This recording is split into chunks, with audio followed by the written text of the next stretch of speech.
Sebagian warga memilih keluar kota untuk berlibur, tapi mungkin sebagian lagi memilih untuk ngejazz di akhir pekan ini di Java Jazz Festival 2025. Di hari pertamanya sudah bertabur bintang termasuk Jacob Collier. Dan untuk mengetahui keseruan hari pertama Java Jazz, kami sudah terhubung dengan produser lapangan CNN Indonesia Adi Dwinanda. Halo, selamat malam Adi. Apa yang menarik di gelaran Java Jazz tahun ini? Iya, selamat malam Diana, betul sekali. Kalau misalkan Anda tadi bertanya apa yang menarik, karena sebentar lagi kami ataupun saya dan ribuan masyarakat lain ini sedang menunggu performance dari Jacob Collier, salah satu musisi asal Inggris yang kita tahu bahwa dia ngetop tahun 2013 karena mengcover lagu Stevie Wonder di YouTube begitu ya. Saya akan menunjukkan Diana ini antriannya sepanjang apa untuk nonton Jacob Collier. Tapi kalau misalkan bisa diceritakan sedikit ya Diana, Jacob Collier ini memang sudah memenangkan 6 Grammy Award, salah satu penghargaan musik paling bergengsi di Amerika Serikat. Dan diantaranya dia juga masuk 15 nominasi. Kalau tadi kami sudah menyaksikan beberapa performance, salah satunya adalah salah satu yang saya tunggu-tunggu juga adalah Nyoman Paul, salah satu musisi pendatang baru ya asal Indonesia. Dia merupakan musisi asal Bali. Ini juga tadi sudah perform di Java Jazz Festival. Karena di Java Jazz Festival tahun 2025 ini Diana cukup spesial karena ini menyambut 20 tahun. Ini ada 1.000 musisi yang akan perform di Java Jazz Festival selama 3 hari sampai tanggal 1 Juni 2025 mendatang. Dan kalau tadi saya sempat menyebut Nyoman Paul, tadi kami sempat terpukau begitu ya dengan penampilan dari Nyoman Paul karena dia tadi mengaransemen musik, karena kita tahu Nyoman Paul sendiri bukan penyanyi jazz murni, tapi tadi ada beberapa lagu yang ia aransemen menjadi lagu jazz. Seperti tadi dia membawakan lagu Tunggu Apa Lagi yang salah satu lagu yang juga saya nantikan, kemudian Mundur Perlahan, dan selain Nyoman Paul tadi kami juga sudah menyaksikan penampilan dari Andin.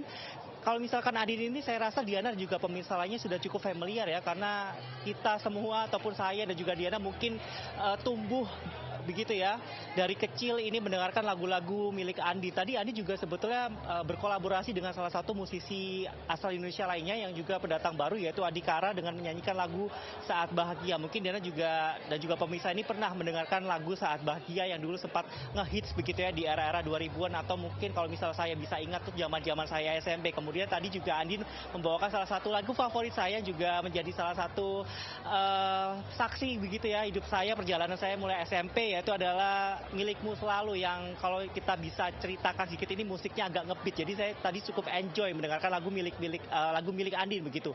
Dan sesaat lagi Diana memang akan ada penampilan Jacob Collier seperti yang saya singgung tadi, bahwa Jacob Collier ini kerap berkolaborasi begitu ya dengan musisi-musisi papan atas internasional, sebut saja Tori Kelly, John Legend, dan nanti Jacob Collier ini juga akan tampil special show. Jadi selama 3 hari ini selain kita dihibur oleh musisi-musisi internasional ataupun nasional, akan ada 3 musisi yang akan menghadirkan special show tiap harinya. Khusus pada hari pertama ini nanti akan ada Jacob Collier yang tampil, ini rencananya sekitar 15 menit lagi. Kalau tadi saya dapat bocoran ini nanti Jacob Collier juga akan membawakan lagu coveran lagu begitu ya dari Elvis Presley, seperti misalnya Can't Help Falling in Love. Nanti juga ini saya mendapat bocoran kalau misalkan kita berkaca pada konser-konser Jacob Collier sebelumnya, ini juga nanti akan dibawakan Diana.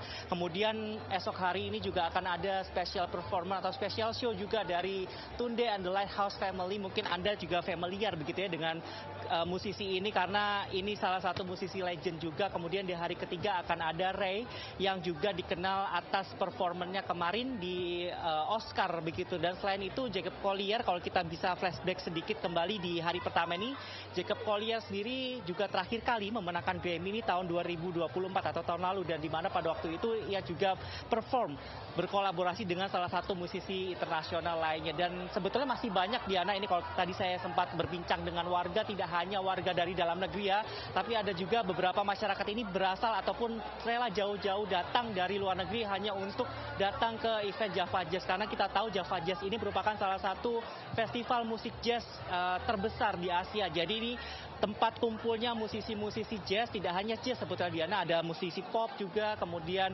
musisi R&B, jadi semuanya lengkap. Jadi kalau misalkan Anda kurang familiar atau tidak terlalu menyukai jazz, Anda juga dapat mendengarkan lagu-lagu dengan genre musisi lainnya. Nah, sebetulnya untuk harga tiketnya sendiri ini berapa? Mungkin Diana setelah siaran ingin datang begitu ya Diana, ini memang dibanderol dengan harga mulai 1 jutaan saja. Untuk special show ini memang Anda diharuskan untuk membeli tiket tambahan begitu ya, atau add-on ini sebesar sekitar 300 400 hingga 500 ribu rupiah saja. Ini nampaknya beberapa masyarakat sudah mulai masuk ke area dalam. Diana, saya pun sudah tidak sabar untuk menyaksikan penampilan musisi asal Inggris begitu ya, Jacob Collier, yang sebentar lagi akan menghibur kita semua. Saya kembalikan kepada Anda, Diana.